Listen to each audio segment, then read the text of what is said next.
Më 7 maj u sinjalizua për herë të parë ndërhyrja me makineri të rënda dhe punime të dyshuara pa leje në zonën e mbrojtur Pishporo-Nart.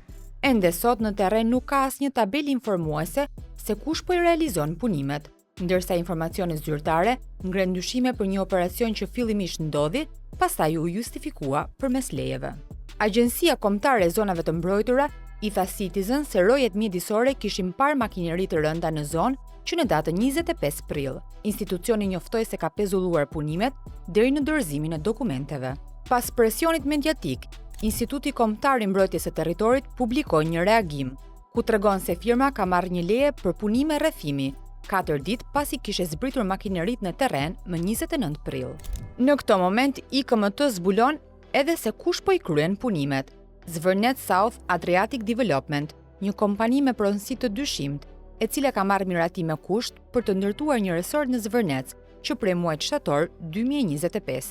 Kjo leje e dhënë para 9 muajsh nuk është zbardhur ende, e megjithatë përdoret si argument për të justifikuar këtë që po ndodh.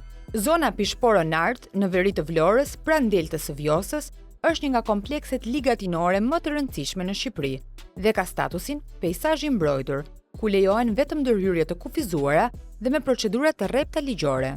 Ajo është një habitat kyç për shpendët, me rreth 200 deri në 300 specie të regjistruara, përfshirë shpend migrator me rëndësi ndërkombëtare si pelikani kaçurrel, flamingo e shumë specie të tjera të rralla. E megjithatë, prej vitesh zona është në presion zhvillimi. Përveç projektit të aeroportit të Vlorës, që u bë i mundur pas ndryshimit të hartës së zonave të mbrojtura, Citizen Spikal ka mësuar se KKTU ka miratuar të paktën 3 leje ndërtimi për resorte në zonën e Zvërnecit. Pas denoncimeve, aktivistë dhe organizata mjedisore dolën në terren dhe protestuan kundër hedhjes së betonit në zonë. Reagimet u shtuan edhe në rrjetet sociale e media, duke detyruar institucionet të japin sqarime. Ministri i Mjedisit deklaroi se ndërhyrjet janë brenda parametrave ligjor dhe se nuk është prerë asnjë pemë. Dhe nga ana tjetër, subjektet përkatëse kanë bërë të gjitha njoftimet pranë Agjencisë Rajonale të Zonave të Mbrojtura, ku bëhet monitorimi përditshëm i aktivitetit të survejimit gjeologjik dhe ju siguroj që nga raportet e fundit që kanë ardhur nga Agjencia e Zonave të Mbrojtura është madje mund ta them ndoshta me gjuhë popullore që nuk është prerë asnjë pemë. Por pamjet në terren kanë ngritur dyshime dhe debat publik mbi realitetin e situatës. Pas kompanisë Zvërnet South Adriatic Development që po kryen punimet në zonë, sipas dokumenteve zyrtare qëndrojnë 2 persona të huaj si pronar kryesor. Një shtetas holandez i lindur në vitin 1991 dhe një shtetas bullgare e lindur në vitin 1988. Të dy zotërojnë nga 50% të kompanisë.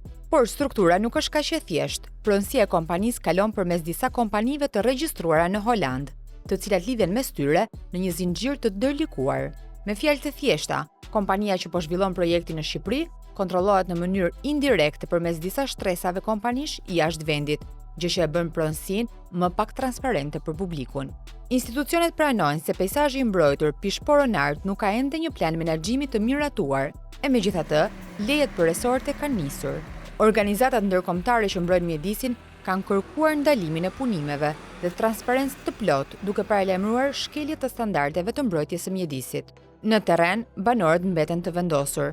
Ata thonë se nuk do të lejojnë zaptimin e tokës dhe detit, pavarësisht investitorëve që përmenden në projekt, duke e parë këtë si një betejë për një nga zonat e fundit të paprekura të Bregdetit shqiptar.